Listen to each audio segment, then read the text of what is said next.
상반기가 가고 이제 하반기가 왔다는 소식은 지난주에 소식이라고 하기도 좀 그렇죠. 멘트를 드렸었는데 지난 상반기 그 우리 증시를 한번 보자면 역시 여러분들도 그렇게 녹록지는 않았을 것 같습니다. 다만 제약 바이오주들은 참 강세를 많이 나타냈고 실제로도 올해 초까지만 하더라도 전문가들이 좀 조심해야 하자 보수적으로 말씀하셨던 분들도 좀 시간이 가면 갈수록 제약 바이오주 더 좋아질 것이다 라고 긍정적으로 내놓던데요. 현재 상황이 실제적으로 어떤지 그리고 앞으로의 전망은 또 어떻게 나타나고 있는지 취재 기자와 함께 이야기를 나눠보도록 하겠습니다. 현재 박지은 기자 스튜디오에 나와 있습니다. 어서 오십시오.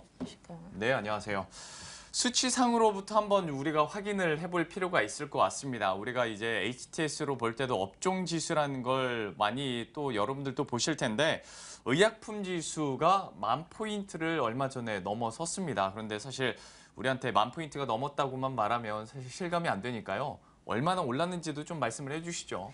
네, 지난주 금요일이죠. 3일 기준으로 유가증권 시장의 의약품 지수가 사상 처음으로 10,000포인트를 넘어서면서 장을 마감했습니다. 정확히는 11,073포인트였는데요. 지난해 말 4,491포인트였다는 점과 비교하면 123%나 상승했습니다. 연초 이후에 코스피 지수가 올해 들어 이제 9.6% 상승했는데요. 이와 비교해서도 이제 어마어마하게 올랐다는 것을 알 수 있습니다. 네. 저 바이오 제약주의 열풍은 코스닥 시장에서도 마찬가지입니다. 코스닥 제약 지수 역시 3,746포인트에서 7,635포인트로 100%가 넘게 상승했습니다. 네. 예, 특히 이제 금융정보업체 FM 가이드 기준으로 바이오 제약주에 속하는 코스피 코스닥 종목이 110종목인데요. 이 가운데 올해 초 주가보다 이게 떨어진 경우는 단 4종목밖에 없었습니다. 네. 예, 106종목의 주가가 상승했다는 건데요. 예. 예, 일단 대부분 기본적으로 10% 이상의 상승률을 기록하고 있었습니다. 역시 말씀을 해주신 것처럼 지난해 말이 의약품 지수가 4,491이었다고 하고요. 저도 봤더니 올해 시가가 4,481포인트에서 시작을 했더라고요. 그런데 이제 10,000포인트 이상 올랐으니까 120% 이상 상승을 했고 이거보다 더 실감나는 건 코스피 코스닥 종목 114개 중에서 4개 빼고 다 올랐다고 하니까 그냥 제약바이오주 하나 정도 갖고 있으면 그냥 올랐다고 보시면 좋을 것 같은데 구체적으로 종목들도 어떤 건지 한번 알아봐야 될 것 같습니다. 그 4개 종목 빼고 어떤 종목들이 가장 많이 올랐나요? 예, 먼저 유가증권 시장에서 가장 많이 오른 종목은 한미사이언스입니다. 네. 이제 무려 1,000% 넘게 급등했는데요. 올해 초 15,200원에 거래됐던 한미사이언스는 지난 금요일 기준으로 17만 원까지 치솟았습니다. 예. 그야말로 이제 폭등세라고 할 수 있는데요. 또 삼성제약이 6%가 넘는 급등세를 보였고 한미약품, JW홀딩스도 300%에서 400% 이상 상승했습니다. 예. 코스닥 시장에서도 만만치 않습니다. 대화제약이 604%로 가장 높은 상승률을 기록했고요. 코오롱생명과학, 에스텍파마도 각 500% 가까이 올랐습니다. 올해 들어 신규 상장한 바이오 제약주들도 대단한 활약을 보여주고 있습니다. 지난 5월 29일 코스피 시장에 입성한 제노포커스는 첫 거래일 종가 25,300원보다 64%나 상승한 41,650원에 지난주 거래를 마쳤습니다. 예. 공모가가 11,000원이었다는 것에 비해서는 약 280%가량 오른 것입니다. 네. 역시 지난달 29일 상장된 코아스텐과 경보제약 역시 공모가보다 2배 이상 상승한 수준에서 거래되고 있습니다. 예, 코넥스 시장에서는 나노바이오시스의 활약이 돋보입니다. 그 메르스 진단 키트를 생산하는 것으로 알려진 그 나노바이오시스는 지난달 22일 상장됐는데요. 그 상장 2주 만에 2배 넘게 올랐습니다. 제노포커스나 코아스템 그리고 경보제약까지 사실 우리가 이 시간에 이민재 기자와 함께 또 한번 상장할 때 짚어드렸었던 부분이고 또 제약 바이오주다 보니까 좀 관심을 많이 갖고 자세하게 알려드렸었는데 좀 잘 나간다고 하니까 제가 이 종목을 갖고 있는 건 아닌데 그래도 참 좀 뿌듯하기도 하네요. 전체적으로 참 정말 많이 올랐고 오히려 또 특이할 만한 것이 코스닥 시장에 있는 종목보다 코스피 시장에 있는 종목들이 1,000% 이상 올랐다는 것도 굉장히 좀 인상적으로 볼 수 있을 것 같은데 이런 제약바이오주들 잘 나가는 게 비단 우리나라 얘기만은 아니잖아요. 이전부터 그러니까 좀 길게 봤을 때 작년부터 미국에서도 제약바이오주는 잘 나갔고요.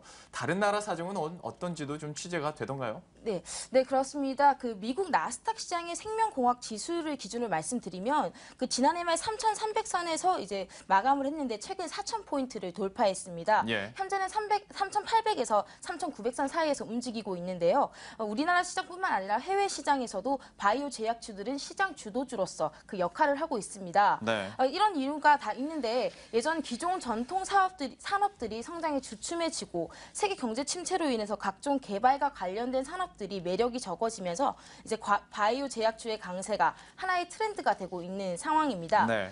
특히 바이오 제약주는 그 어떤 섹터보다도 성장성이 높은 산업으로 잘 알려져 있습니다. 네. 예, 고령화로 인해서 이제 건강 관련 산업들이 급속도로 성장할 것으로 보이고 있는데요. 예. 또 정형적인 기술 개발 업종이기 때문에 신기술 개발이 성공할 경우 이에 따른 그 경제적 이익도 상당한 것으로 알려져 있습니다. 네. 특히 또 이러한 가운데 전 세계 이제 통화 완화 정책이 으로 이제 유동성이 높아지면서 주도주가 없는 상태에서 이제 바이오 제약주들로 이제 우호적인 수급 사항이 전개가 되고 있는 게 랠리의 원인이 되고 있습니다. 예. 사실 뭐 우리나라 시장에서도 바이오 제약주가 차지하고 있는 비중 자체는 굉장히 낮습니다. 뭐 2에서 한 3% 정도 된다고 하는데 그래도 이렇게 주도주 소리를 들을 정도로 정말 아주 거센 강세를 기록했고 비단 이것이 우리나라뿐만 아니라 뭐 미국 시장에서도 그리고 전 세계적으로 이런 흐름이 이어지고 있다는 건데 다만 우리가 이제 이 시간에 좀 비교할 것은 분명히 미국 시장에서도 같은 업종이 올랐고 우리 시장에서도 오르긴 했습니다만은 오른 이유는 좀 다르다고 봅니다. 분위기도 그렇고요. 전체적으로 어떤 차이점이 있을까요? 네, 우리나라 이제 바이오 제약주들과 미국 바이오 제약주들의 가장 큰 차이는 업력이나 실적에 있어서 그러니까 펀더멘털에 있어서 좀 차이가 있다는 점입니다. 예. 일단 글로벌 전체 시장에서 국내 기업들의 제약 점유율은 1.6%에 그치고 있습니다. 당연히 이제 전 세계에서 미국 이제 제약 산업이 1위를 좀 이끌고 있고요. 예. 실적 역시 우리나라 기업들과 차이가 좀 큽니다. 그래서 미국 헬스케어 업종들의 주가가 이제 2, 3년 정도를 계속 지속적인 강세 흐름을 보이고 있는데요. 이것도 이제 실적이 뒷받침돼 주면서 계속 랠리가 이어지고 있는 것입니다. 예. 근데 반면 우리나라 같은 경우에는 실적이 높아서라기보다는 앞으로 기술 개발에 대한 성공 그리고 거기에 대한 기대 심리가 많이 반영된 것으로 볼 수 있습니다. 예.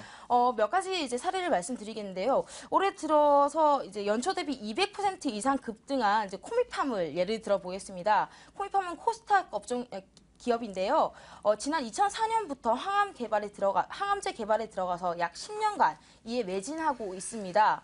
현재 임상 2상을 진행 중으로 가능한 빨리 출시를 하겠다고 하지만 아직 뚜렷한 전망은 나오지 않고 있는 상황입니다. 네. 특히 이 회사의 10년간 실적은 굉장히 암울합니다. 그 10년 중 절반은 적자를 기록하고 있었습니다. 제가 그 10년 동안 순이익을 모두 더해봤는데요. 약 50억이 넘는 적자를 내고 있는 것으로 나타났습니다. 예. 문제는 이제 코미팜 같은 종목이 적지 않다는 것입니다. 올해 700% 가까이 급등한 유가증권 시장의 삼성제약은 3년 연속 순이익 적자를 기록하고 있습니다. 올해 3월 말에는 이제 소폭 순이익을 흑자를 기록하고 있지만 여전히 이제 실적 개선은 이제 미주수입니다. 예. 지난달 중순에 독점 계약과 관련한 협의를 하고 있다고 이제 조회 공시를 통해 밝혔는데요. 네. 아직까지도 결정된 바는 없는 것으로 알려졌습니다. 네. 또 600% 넘게 오른 대화제약 역시 지난해 당기순이익 기준으로 11억 원의 적자를 기록했습니다.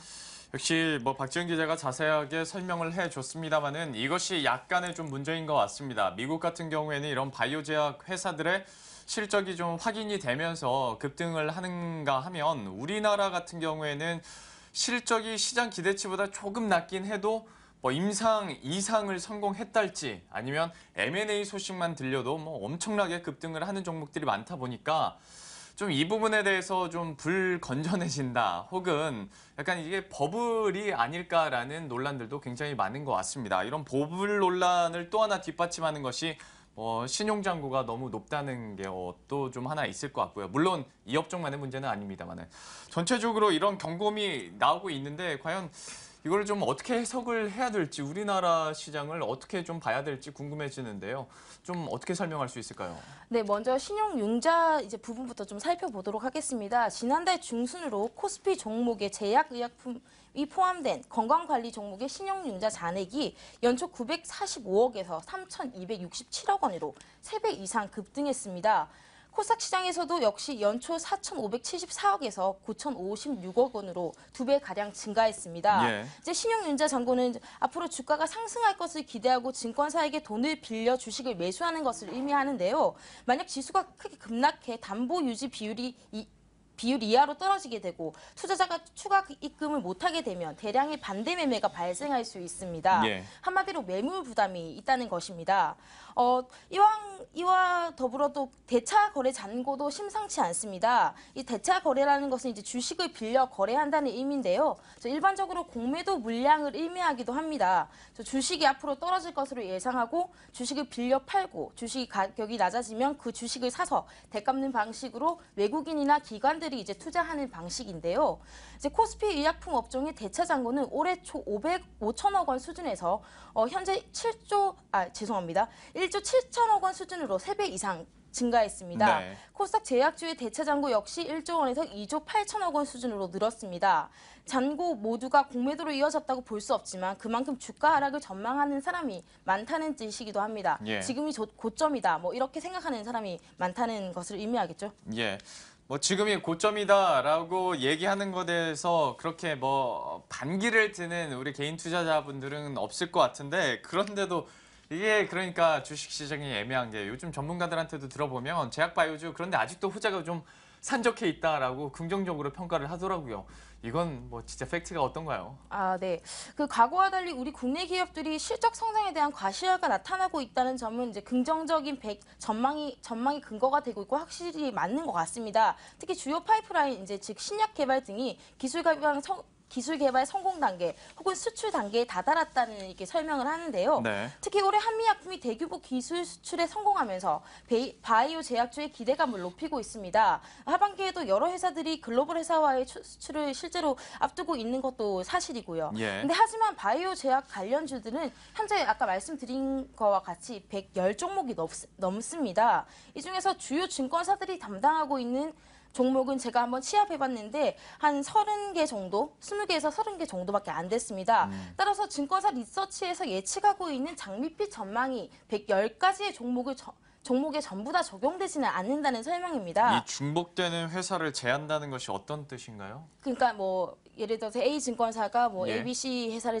하고 B, 네. C, D를 한다면 그 예. 중복되는 회사를 제하고요. 증권사에서 중복되는 회사를 제하고 투자 그러면 분석을 하는 제하고. 한 20개에서 30개 정도밖에 안 된다. 그러니까 3분의 1 정도밖에 안 되는 거죠. 네. 모두가 다 급등하고 있는 상황인데. 네네. 그렇기 때문에 이제 증권사 연구원들도 역시 이제 옥석 가리기가 굉장히 중요하다 이렇게 지적을 합니다. 진짜 기술 개발이 가시성이 있는 종목인지를 잘 봐야 된다는 게 이제 그 지적 사항인데요. 예.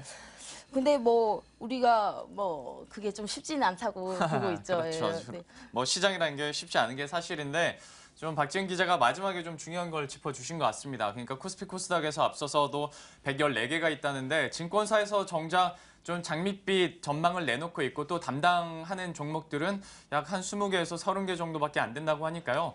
그냥 제약바이오주 하나 정도 잡으면 다 잘 되겠지라고 막연하게 생각하시는 것은 역시 현재 구간에서는 좀 위험성이 큰 것 같습니다.